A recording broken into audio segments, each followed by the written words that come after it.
ख़बर है नाज़रीन, मीरपुर माथेलो मां तव्हां सां शेयर कयां पिया त मीरपुर माथेलो वेझो कलवड़ बिरादरीअ जी ॿिनि धुरियुनि में झेड़ो थी पियो आहे। हिकु ॼणो ज़ख़्मी थी पियो आहे।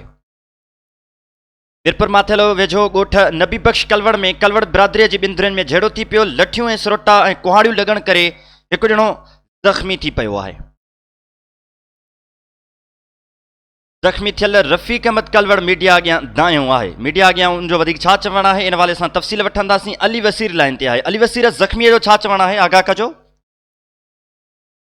मीरपुर माथेलो वेझो ॻोठ नबी बख्श कलवड़ में कलवड़ बिरादरी जे धुरियुनि में छुटी जे चूंडो कराइण सां झेड़ो थी पियो, जंहिंजे नतीजे में उस्ताद रफ़ीक अहमद कलवड़ कुहाड़ी लॻण सबबि सख़्तु ज़ख़्मी थी पियो, जंहिंखे मीरपुर माथेलो जे DHQ अस्पताल में दाख़िल कयो वियो आहे।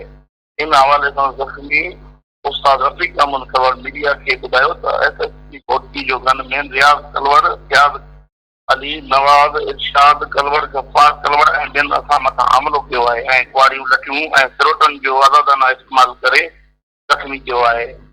उन्हनि SSP घोटकी खां मुतालबो कयो त असां सां इंसाफ़ क़ाइमु कयो वञे। ज़ख़्मीअ SSP घोटकी खां मुतालबो कयो आहे त मूंसां इंसाफ़ कयो वञे। अली वसीर मीरपुर माथेलो मां तमामु तर सूरत हाल खां आगाह करे रहियो हो।